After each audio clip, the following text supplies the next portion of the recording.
Hello, everyone. My name is Ryan Cam, and welcome back to the 2000 Project, where myself and Russell Howell are going through as many movies as we can from the year 2000. Russell, minus tech issues, how are you? Fantastic. Yeah, I do not know what the heck's going on in my world over here, but I'm glad we resolved it, and looking forward to talking about these three films we got on tap for tonight. Yeah, we're throwing it back. I'm doing things on StreamYard now. However, for some reason, the StreamYard studio just wouldn't allow Russell's audio. So I dug up my old Zoom, and so now here we are on Zoom. Or if you're listening on audio, then you can hear Russell just fine. So this is just for video watchers only. But if you're watching on video, subscribe, like, do the thing. If you're listening on Spotify, we'd appreciate 5 stars. That's great as well. But let's get straight into it. And these three movies we're talking about are eclectic, but I don't think there's an out and out bad one of the bunch. No, they're all really well. A couple are really good. There's some that are okay, but yeah, these are all watchable films for sure. Indeed. Well, jumping straight into it, let's start off with easily the one that got the most praise at the time. It is a little movie called Erin Brockovich. This was directed by Steven Soderbergh. Just this year alone, he's directed two films that have been released, Black Bag and Presence. But after this, he would go on to direct the Ocean's trilogy, Logan Lucky. Steven Soderbergh is just a versatile director. And this year alone, in the year 2000, he also directs Traffic, which both got nominated. And I believe he won one director Oscar. I got an Oscar fact down real bad last time, so I'm going to fact check myself in the edit later. But it basically tells the story of a woman named Erin Brockovich, played by Julia Roberts, who in the early 90s is taken on at a law firm because she desperately needs the money. She is not a people person by any means, but through a combination of curiosity and just drive, she ends up stumbling upon the mother of all like court cases where an energy company called PG&E, Pacific Gas and Electric, knowingly or unknowingly poisoned a water supply in California, which led to hundreds of people getting cancer and other genetic diseases. And this movie covers that whole process.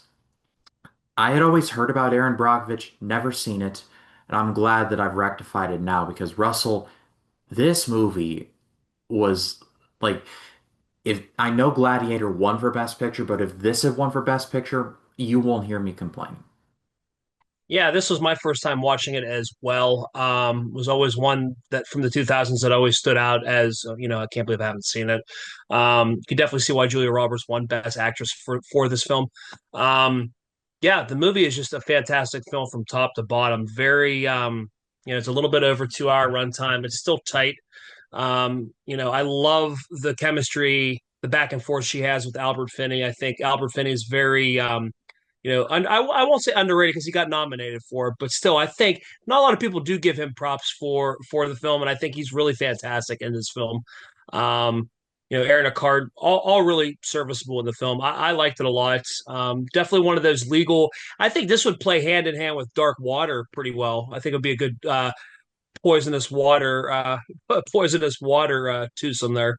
You know what? I was literally watching this. I'm like, this is a somehow more optimistic Dark Waters. Like, because Dark Yep. Waters is very secretive, very dark. It treats it more like Spotlight and Dark Waters kind of occupy like this cinematic universe. Like, it's like Dark Waters, in The Insider with Russell Crowe and Al Pacino, Yeah. Spotlight, like the very Yeah. bad things that have happened in our recent history cinematic universe, if you will. Yeah.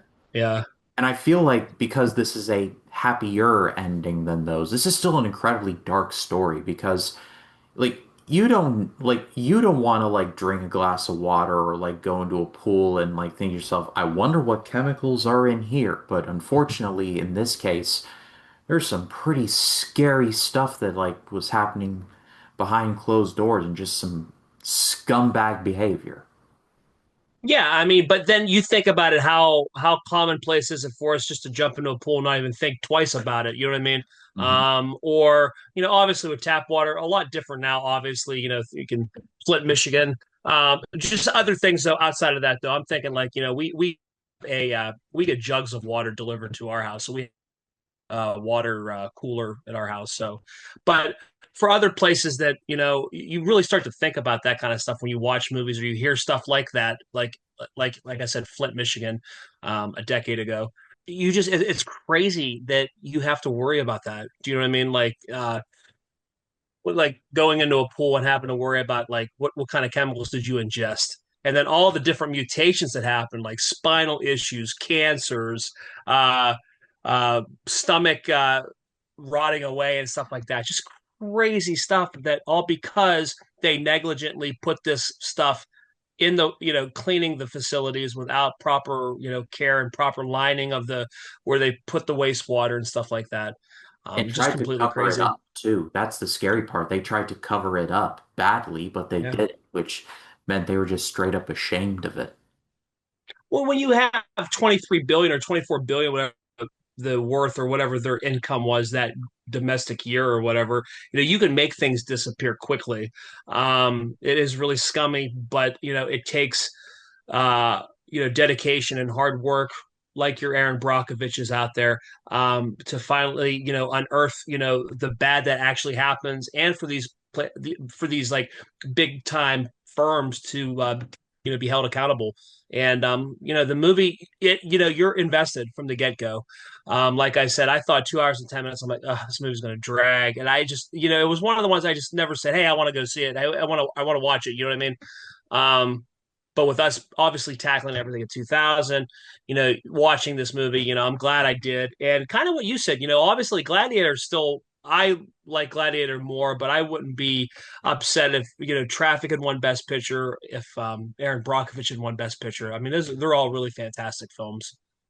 You brought up Julia Roberts. She's great. She won an Oscar for this, deservedly so. She has a couple monologues here, both with Aaron Eckhart, which I'll get to in a second, and with Albert Finney, that I'm like, yep, this is definitely the clip they probably showed at the ceremony, and it's well deserved. Albert Finney, even though I'll always know him as Dr. Albert Hirsch from The Bourne Ultimatum, the whole after we're finished with you, you will no longer be David Webb. Like I'll always know him for that. Here, he Yeah. crushed it. He had one of my favorite lines where after he gives Aaron the $2 million bonus, they're like, "Do they teach? Do they teach beauty queens how to apologize?" Like I just Yeah. that line made me laugh. The biggest, most pleasant surprise though was Aaron Eckhart because I feel like as an actor he's mad underrated. He's in The Dark Knight, but he's like the thing that people remember least about that movie is like Heath Ledger, Christian Bale, and at a distant third is Aaron Eckhart, even though he was awesome in that. He's in a little movie I love called Thank You for Smoking, directed by Jason Reitman, which is another great little film. So Yeah. Aaron Eckhart deserves his flowers, and here he has if the genders were reversed, this would be like a husband-wife situation, but it's not that. It's the same dynamic, but like switched around a bit. Yeah, almost like a feel of like Mr. Mom almost type with like a Yeah. Michael Keaton, you know what I mean? Basically, his character just, you think at first like he just wants pants, you know what I mean? Like this guy doesn't really care about her. But then you start to see, the layers of the onion start to peel away, and then you start to see that he really is truly, truly does have feelings for her and cares about her. And you definitely buy that chemistry between those two characters. You root for the relationship between characters. Um, and you definitely see the sacrifices that he makes, like being like these aren't even his kids, and he is stepping up and taking care of them while Erin is like running around trying to collect all this information, interview people, what have you. It's completely crazy. hmm And this is a very dark story. However, it's a weirdly feel-good movie. At the end, I was like pumping my fist. I'm like, yeah, they got him. Like you're Yeah. so invested in rooting for these people to get PG and E that when it happens, you're like, yeah, that's so cool.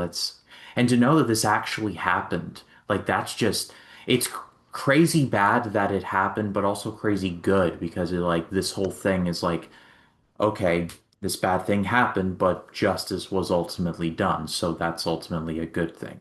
In terms of a movie, though, I'm sure with biopics like this, things have been upped for dramatic effect. I always do that, like, I'm sure that whole thing didn't happen, or at least it was boosted for effect. But overall, I'm still giving this an amazing grade. It's an incredibly I think in terms of just achievements, this is probably one of Soderbergh's better films, and consider the ground that that covers of his filmography. 100%. This guy is a great filmmaker. You think about the movies he has put out, and you really look at it, just man, he's like he is really tiptoed in pretty much every genre. He's not really afraid to shy away from a project or a test at being a director. Also, for a little side note on this one, the diner that they went to at the beginning of the film, the waitress serving them, I think, was the real Erin Brockovich. I'm not 100% Yes, mistaken on that. I'm pretty sure the real Erin Brockovich and Ed Masry were in this movie somewhere. Yeah. If I can find still photos, I'll post them here. But I Yeah. do know that they're in this movie somewhere, which that was a nice get for them. But Yeah, 100%. now we go from based on true story stuff to a movie that is quite the opposite of that. However, in terms of recent movie news, it's pretty relevant. It's the original Final Destination.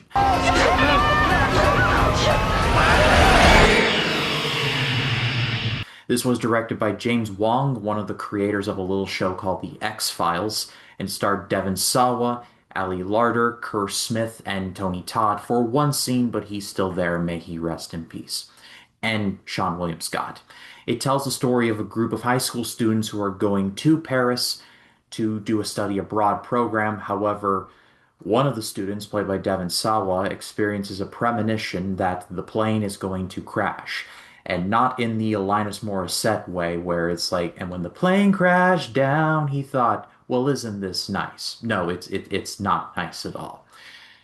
They think he's a freak for about a minute until it actually happens. And then the students start dying. So it's funny because we have Final Destination Bloodlines in theaters now. There's a lot of love being thrown this series' way. And this isn't even the best one of the franchise in my opinion, but it's still a really well done movie. Yeah, I mean, definitely memorable because this is what kicked off this whole entire franchise and this original idea that a group of people are cheating death, and death has a way to try to get back to them, somehow to get its comeuppance. I just think that it's a fantastic idea. I remember when this movie came out, and then the subsequent sequels. I always went opening night on them. I loved them. I just think they're so original. They're fun. And this one, and then with the fifth one and how that goes together, wow, like holy shit, you know what I mean? Like that was great. That was really great. For those of you who know, if not, watch the franchise, you'll thank us. But no, this is, like I said, a fantastic film. And, it was like pretty much who was who in that time frame. Obviously, you had Sean William Scott was huge just because of American Pie. So he was already big in the late 90s, rolling into the 2000s. Devon Sawa had his like 1 second of fame in Casper in 1995, and then that kind of just like ballooned his career out as kind of like the heartthrob um, character. Was he in the Huck and Tom, or the Huck and Tom Tom and Huck, Sawyer film, Tom and Huck with Jonathan Taylor Thomas? Was that him in hang that? on, I'm checking right now. It looks like it is not. Jonathan Taylor Okay. Thomas was Tom Sawyer, and Huck Finn was played by an actor named Brad Renfro. Brad Renfro, okay, who was also in The Client. Okay, I'm sorry. Like those actors that popped up in the '90s like that, they came and went quickly like that. So you kind of like. But anyway, what I'm saying is like Casper really kind of like skyrocketed him, and I think he does a serviceable enough job as our protagonist. Ali Larter's fantastic. Mhm. I really like her character in the film. Obviously, Tony Todd just having like one little scene, but still, it's a presence entire franchise. And obviously, Bloodline's fantastic way to send off that character and send him off as well. Yeah. Um, but no, this was a fun film This is the definition of maximizing your minutes because Tony Todd was already a legend. He was in Candyman. He was in the remake of Night of the Living Dead that Tom Savini directed. So in the horror community, he was already a legend, but here it like solidified him. Like I'm sure for the rest of his days, every time he went to a con, there was always somebody like, "I'll see you soon," or something Yeah, like that. And Lord knows if I would have met him, I probably would have done the same thing. But here yeah. he has one scene, but his presence lasts far longer than you ever see of him. And Devon Sawa I thought was good. Ali Larter I thought was good. There's a sort of humbleness to this movie where the movie's deaths get crazier and more over the top as they go on. And I'm not knocking them. Part of the fun of watching these movies is seeing what happens to these people. Like Bloodlines alone. It makes me afraid of pennies, vending machines, and glass dance floors. And That no, I'm hurt. not providing the context in case you all have not seen the movie. See it. Yeah. But long story short, the deaths here are just kind of frightening a little bit. Like how Todd dies, like my goodness, like you see Wh- his eyes like yeah. burst. Like not Yeah. like in an over the top way like scanners, but like just his retinas burst as he's First, yeah. struggling. It's unsettling. And I feel like Yeah. three is my favorite, but I think the rawness of the deaths was never replicated beyond this one. I like two a lot too. Two is a pretty damn good sequel. I Yeah. like three a lot too. Three's the roller coaster in the beginning, right? Yes. Yeah, they're all pretty good films, and I know like four gets a lot of hate. I think four was serviceable. Five was solid enough to have that the twist. I think was fantastic. Like I said, you got to watch it to watch it. You'll appreciate it. Um, but with this one, yeah, that's a creepy death because of the fact that you're like, oh well, he could just easily grip his feet on the bathtub, but you can't because it's slippery. Like Yeah. that's terrifying. Like, what do you do? You know what I mean? Um, definitely a lot of like, but there's like a lot of thoughtfulness that goes into these deaths, and I think that's what makes this franchise so unique. Is because of that. Because I felt like they kind of almost went like how Mission like Impossible with stunts. They kept trying to get bigger and better. You know what I mean? They kept Hmm. trying to go up and up and up, and that's what you got to respect about this franchise. But it obviously struck a chord because here it is. This franchise is 25 years old already.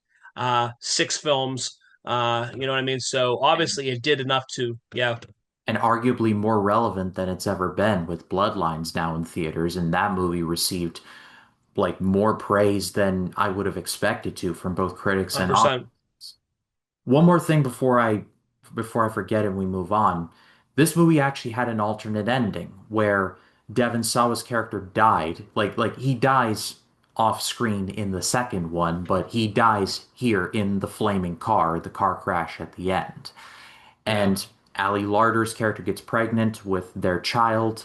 She ends up having the child, and because the cycle of death is broken, she lives and the child lives, and Carter also lives, and the two end up reminiscing at the big Eagle monument at the end.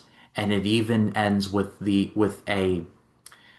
a feather kind of doing a Forrest Gump thing and landing on the camera.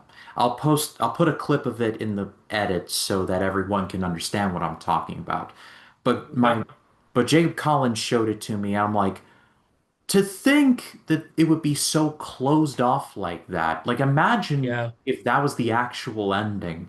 Like there'd be people walking away like, so now what do they do? Like what do they do for Yeah. a sequel if there even was one? Do they explain away that like Clear actually did die after all? It's a what if that just fascinates me. Yeah, I mean, definitely sounds like that. I never saw it, like, the alternate ending. I think that would have been really crazy and bonkers for them to like go about that because of the fact that they don't get that, all the answers. Like, what the hell do you do now? Like, what if this movie doesn't have a sequel? Like, what if it doesn't do well enough? You know what I mean? What if it doesn't? No one cares about it, and this movie just kind of like loses the hype. You know what I mean? I think how the way they went about it at the end of this film, that ending, I think it works good enough because hypothetically, if it lets you decide if pretty much there was no second one. You know what I'm saying? If there was no second one, this would kind of let you be like, okay, well, did they make it or did they die? Like, what happened? You know? Yeah, it seems a bit generous of me, but I'm going to give this an amazing grade as well. It's not my favorite. I'd still think it is the third one just because of Mary Elizabeth Winstead and the roller coaster stuff. However, Yeah. this is the one that really kicked things off, and it set a tone for this. If they did stop at three with like Final Destination one, two, and three, I think that would be a case of just the perfect trilogy. But they did more, but there's only been one bad one and the rest have been good. And Russell, I just texted you the ending, so you can watch that at your own time. But let's close things off by taking a look at the surprisingly not the first collaboration between Jet Li and DMX. It's Romeo Must Die.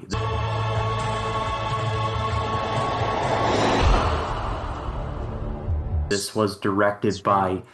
by a man with a very Nordic name that I'm not even going to try to pronounce, but I'll put a graphic in the lower third. And it did star Jet Li and DMX as well as Aaliyah and Delroy Lindo. And this movie has a lot going on, but basically there's a man named Han, played by Jet Li, who goes to America to reunite with his family after learning of his brother's death. He has stepped into the middle of a gang war between an African American gang and a Chinese gang. The African American gang is led by Isaiah O'Sh Isaiah Washington? or no, no, that's the actor's name, but Uh, Isaac. uh, uh, But the character's first name is Isaac, and he's played by Delroy Lindo. He's trying uh, to acquire property to buy an NFL team and build a stadium. Yes, really, we'll get to that. And all of this is going down while Han and Isaac's daughter, played by Aaliyah, end up falling in love with each other. So, Russell, this movie was a mess. Like it was a big old mess to get through. It's enjoyable in bursts. I mean, Jet Li doing his thing is undeniably fun, but this movie just didn't know when to pick a lane. Yeah, like you do get confused because you're like, okay, so why are we fighting? Like, what are we fighting about? Are we fighting because of this, because of the territory? Because like the Asians don't like the African American group? Like, what's going on? Like, you know what I mean? You're trying to get clarification out of this, and then just when you think you understand it, you really don't. They just do a bad job of kind of like they try to make it too elaborate. I feel like, you know what I mean? Obviously, Jet Li, like I told you, I said, obviously before this, he did Lethal Weapon 4 was his first film, his like coming out, I guess, Welcome to America. You know what I mean? Um, Kind of just like what, Jackie Chan did with Rumble in the Bronx a couple years prior. That was like big in the mid 90s, the late 90s. It was like, martial artists coming out to mainstream, mainline, Hollywood films. Um, and then Jet Li was just in a ton of films. Was Cradle to the Grave the other one with him and DMX? Yes. Yeah. Okay. Love the soundtrack, by the way. The soundtrack's a banger. And I like how Aaliyah sings her own music in here. I'm like, oh my God, this is so corny. Like, do you know what I mean? Like, she's like on the dance floor and she's singing her own stuff. I'm like, oh my Lord. This is like a bad pop video, bad pop music movie. You know what I mean? Um, I mean, but it, I give him yeah, credit because Aaliyah was a big deal back then, and so was DMX, and so was 100%. Timbaland, who was on the soundtrack. So I'm sure Yeah. there was some maneuvering to try and get them to sing something, but it Yeah. sacrificed the overall continuity because several times I was just as lost as you. I'm just like, Yeah. okay, this has now become The Wire. Now it has become Ballers, and the movie just Yeah. doesn't know which HBO series it wants to lampoon next. It's going to do The Sopranos next. It doesn't, but Yeah. you're half expecting it to. Yeah, I mean the action scenes are fun. Don't get me wrong. The martial arts scenes and stuff like that are fun. And then even like with the list at the end, it's like, okay, well, what's the list for?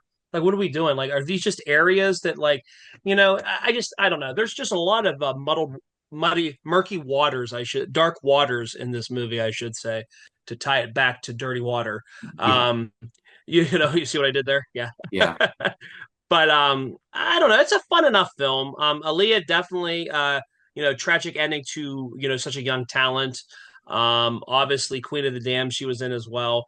Really didn't get to really showcase the type of talent that she had. I feel like she was good enough in this film, but we just don't have a big scale of what to kind of judge her on because her life was tragically cut short.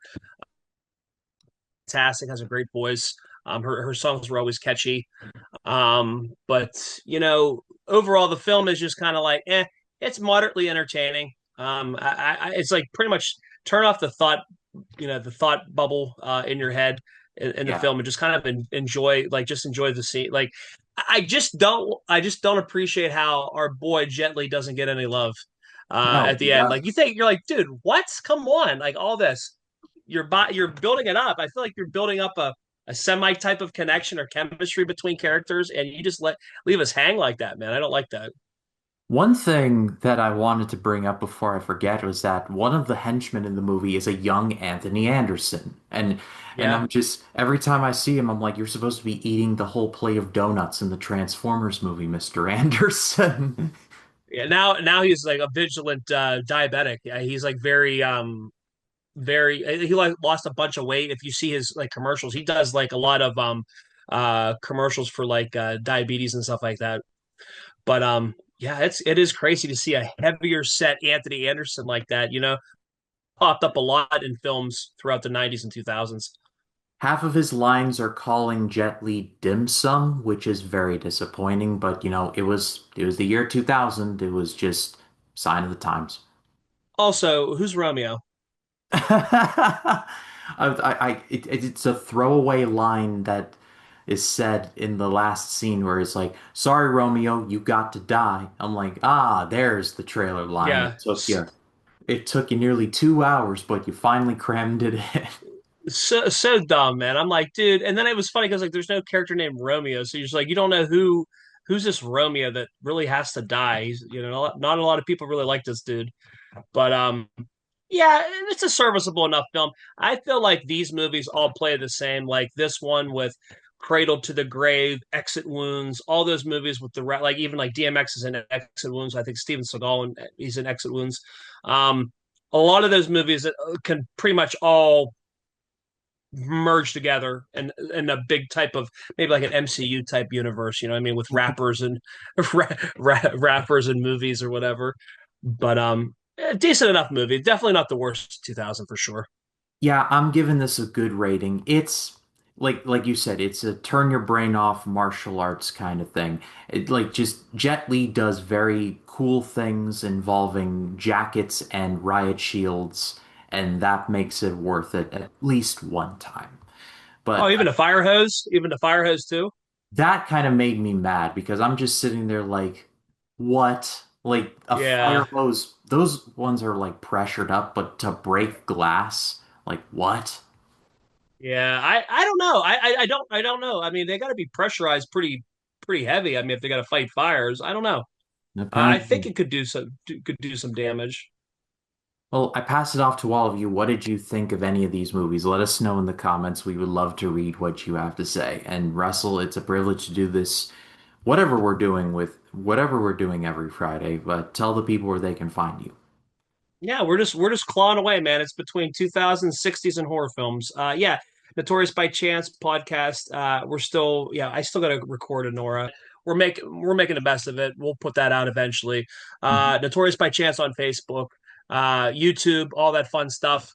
And yeah, Yeah, all the links will be in the description. Go give him a subscribe there. As far as this channel goes, we will return to the 2000 project and we will be covering Ghost Dog: The Way of the Samurai here on Earth and Leprechaun in the Hood. I'm so sorry in advance, Russell. wow, But boy, it's gonna be a rough week. next Friday we will return to the horror movie Iceberg and keep digging away at that. And we will be taking a look at Taika Waititi's What We Do in the Shadows. But for Russell, my name is Ryan Cam. We will see you all in the next one. Take care.